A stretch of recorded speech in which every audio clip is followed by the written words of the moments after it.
रसानां रसानां छन्दसामपि मंगलानां च कर्तारौ वंदे वाणी विनायकौ। नमामि सद्गुरुं शान्तं सच्चिदानंद विग्रहं पूर्ण ब्रह्म परानंदम ईशम आनंदी वल्लभम प्रपन्न पारिजाताय तोत्रवेत्रैकपाणये ज्ञानमुद्राय कृष्णाय गीतामृतदुहे नमः। माधुर्य रसकल्लोलां शिवशक्त्यैकरूपिणीं अमृतानुभवार्थाय वंदे ज्ञानेशनन्दिनीं। यस्य वेदमयी वाणी यस्य देवमयी तनुः यस्य ब्रह्ममयी दृष्टिः स गुरुः पातु मां सदा।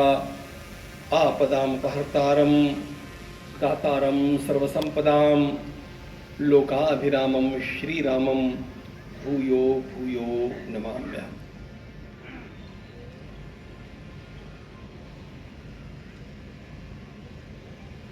अभी अभी हमारे जैन धर्माचार्य महाराज ने कहा कि राष्ट्र की सेवा सर्वोपरि सेवा है। राष्ट्र 3 बातों से बनता है, भूमि, समाज और परंपरा। यह मैं इसलिए कह रहा हूं, जिस भूमि के ऊपर हम लोग आज बैठे हैं उस पुणे की भूमि की सर्वोपरि सेवा छत्रपति शिवाजी महाराज ने की है।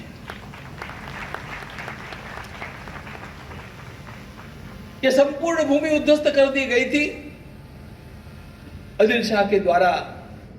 यहां पर पूरा पूरा वीरान निर्माण कर दिया गया था।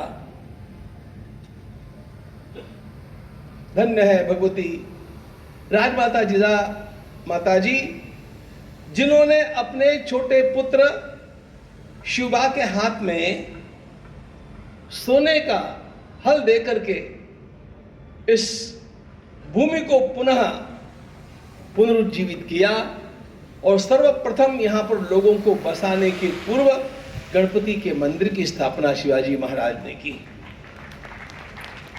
इस भूमि की सेवा उन्होंने उस समय की, इसलिए इस भूमि के ऊपर बैठ करके हम लोग सेवा का चिंतन कर पा रहे हैं। हमारी संपूर्ण परंपरा हम लोगों के लिए सर्वोपरि आदेश देती है, सेवा का आदेश देती है। सभी प्रकार के संस्कार हमारी परंपरा ने हम लोगों को दिए। इन समस्त संस्कारों का शिखर है सेवा। वह सेवा मनुष्य को जीवन में करनी चाहिए और इस सेवा को लेकर के हमारे वेदों से लेकर के अद्यतन समस्त ग्रंथों में, चाहे वे किसी भी भाषा के संत ग्रंथ हो, सेवा का ही संदेश हम लोगों को प्राप्त होता है। जय जय भेटते भूत तेटे मानिजे भगवंत, हा भक्ति योग जाण निश्चित जाण माझा। हा भक्ति योग निश्चित जाण माझा। मेरे सामने आने वाले हर व्यक्ति के भीतर मैं परमात्मा का अंश देख करके उसकी सेवा के लिए समर्पित हो जाऊं, यह संदेश हम लोगों को संत सम्राट ज्ञानेश्वर महाराज देते हैं। तो गोस्वामी जी के पास जब जाते हैं तो वे कहते हैं, सो अनन्य जाके यसी मति न टरई हनुमंत, मैं सेवक सचराचर रूप स्वामी भगवंत। मैं सेवक सचराचर रूप स्वामी भगवंत। मित्रों, एक बात जाननी चाहिए, हिंदू आध्यात्मिक सेवा प्रतिष्ठान जब यह कार्य कर रहा है तो इस बात को हम लोगों को ध्यान में लेना चाहिए कि हिंदुत्व की दृष्टि ही सेवा की दृष्टि है और वह दृष्टि समाज सेवा के रूप में नहीं है। तो सेवा को हम लोगों ने परमात्मा की सर्वोच्च पूजा माना है, क्योंकि हम उस एक प्रभु को सर्वत्र देखते हैं। यो माम पश्यति सर्वत्र सर्वंच मयि पश्यति। जब पूजा करने के लिए बैठते हैं तो संपूर्ण विश्व को अपने ठाकुर में देखते हैं और पूजा करके उठते हैं तो अपने ठाकुर को सारे विश्व में देखते हैं और उस विश्व की पूजा परमात्मा की पूजा के रूप में करते हैं। समर्थ रामदास स्वामी ने कहा, नारायण असे विश्वी त्याची पूजा करीत जावी। मुख्य बात, हम जब भी सेवा करने निकलते हैं, वह सेवा एक सामाजिक कार्य नहीं होता है, वह लोगों की मदद नहीं होती है, वह लोगों की पूजा होती है। लोगों के भीतर बैठे हुए परमात्मा की वो पूजा है। श्रीमद् भागवतकार ने कहा, अर्चये दानमानाभ्याम मैत्र्या अभिन्नेन चक्षुषा ईश्वरो जीव कलया प्रविष्टो भगवानिति। सबके भीतर बैठे हुए उस परमात्मा की पूजा मैं कैसे करूं? भगवान कपिल महामुनि कहते हैं, सबसे पहली बात यह है, दान करो। दान करो इसका अर्थ दान संविभागा। दान का अर्थ भारतीय परंपरा में चैरिटी नहीं है, देना नहीं है। दान का अर्थ है शेयरिंग करना। जो मेरे पास है उसके ऊपर आपका भी अधिकार है। वह अधिकार आध्यात्मिक संबंध के कारण है और इसलिए मैं आपके साथ शेयर कर रहा हूं। मैं जो दे रहा हूं उपकार नहीं कर रहा हूं, उल्टा आप लोग उसे ग्रहण करके मुझे सेवा का अवसर दे रहे हैं। मैं आपका आभारी हूं, इसलिए मैं आपको प्रणाम करता हूं। इस प्रकार की दृष्टि लेकर के सर्वभूत हिते रताः, भगवत गीताकार कहते हैं, समस्त भूतों की सेवा के लिए चल पड़ो। कैसे करेंगे सेवा? भगवत गीता के एक श्लोक में सेवा कैसे करें, सेवा करने से क्या मिलेगा, सेवा में दृष्टि क्या रहे और क्या करें, ये चारों बातें एक श्लोक में प्राप्त होती है। सन्नियम्येन्द्रिय ग्रामम सर्वत्र समबुद्धयः ते प्राप्नुवन्ति मामेव सर्वभूत हिते रताः। सर्वभूत हिते रताः, यह सेवा का आदेश है। यह सेवा करने के लिए मुझे कैसे होना चाहिए? सन्नियम्येन्द्रिय ग्रामम, मेरे ऊपर पहले नियंत्रण होना चाहिए। दृष्टि मेरी कैसी होनी चाहिए? सर्वत्र समबुद्धयः। यह बात मुझे इसलिए कहनी है कि मैं जब सेवा करूं तब मुझे लोगों का शोषण नहीं करना है। हिंदुओं के द्वारा, हिंदू धर्मपीठों के द्वारा, हिंदू आचार्य मठ मंदिरों के द्वारा की जाने वाली सेवा और आक्रामक धर्मों के द्वारा की जाने वाली सेवा के अंतर को समझिए। वे लोग सेवा करते हैं, निश्चित रूप से करते हैं, लेकिन मतांतरित करने के लिए करते हैं। और हिंदू धर्म संगठन जब सेवा करते हैं तो लोगों को स्वतंत्र रख करके उनका किसी प्रकार का शोषण न करते हुए केवल सेवा ही सेवा करते हैं। इस अंतर को ध्यान में लेकर के चलना पड़ेगा। सर्वत्र समबुद्धयः ते प्राप्नुवन्ति मामेव सर्वभूत हिते रताः। और भगवान कहते हैं, जो इस प्रकार की सेवा करता रहेगा उसे क्या मिलेगा? भगवान कहते हैं, वो सीधा मुझ तक चला आएगा। उसने अन्य कुछ किया अथवा नहीं किया, इसका विचार मैं नहीं करता। जो लोगों की सेवा करेगा और सेवा करते समय अपने को पूरी तरह समर्पित कर देगा, भगवान कहते हैं, ते प्राप्नुवन्ति मामेव, वह अपने आप मुझ तक आकर के पहुंचेगा। इस हिंदू जीवन दृष्टि को ध्यान में लेकर के हम लोगों को चलना चाहिए। अभी भी मैंने श्रवण किया, हिंदू शब्द का स्वीकार करने में आरंभ में लोग हिचकिचा रहे थे। एक बात ध्यान में रखना मित्रों, कभी भी किसी भी प्रकार इस हिंदू शब्द के साथ समझौता नहीं किया जाना चाहिए। यह एकमात्र शब्द हम लोगों को तारने वाला शब्द है, एकमात्र। इसके अनेक पर्यायवाची शब्द मैं जानता हूं। हम सनातनी हैं, हम वैदिक हैं, हम आर्य हैं, हम भारतीय हैं, दैट्स ओके। उस विषय का गहराई से चिंतन करने का यह समय नहीं है, लेकिन सबको लेकर के चलने वाला एक ही शब्द है, हम हिंदू संस्कृति के संवाहक हैं।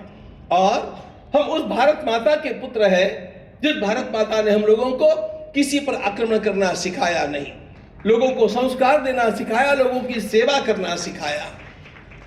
आक्रामक धर्मों को जानिए और अनाक्रामक धर्म को जानिए। भारत में जितने भी संप्रदाय निर्माण हुए, भारत में जितने भी पंथ चले, भारत में जितने भी उपासना मार्ग खिले, ये सभी के सभी अनाक्रामक हैं। इन्होंने किसी पर आक्रमण नहीं किया और भारत के बाहर से आए हुए जो भी है वो आक्रामक है। इस बात को हम भूले नहीं। और इसलिए इन आक्रामकों के द्वारा की जाने वाली सेवा, ये हमारा एक्सप्लॉयटेशन कैसा है और भारतीय लोगों के द्वारा की जाने वाली सेवा, यह विशुद्ध सेवा कैसी है, यह हमारे ध्यान में आनी चाहिए बात। और इसलिए बहुत आनंद है कि इन सब लोगों ने मिलकर के इन सब लोगों को एक हिंदुत्व के अम्ब्रेला के नीचे, हिंदुत्व के छत्र के नीचे ला करके उसका प्राकट्य किया।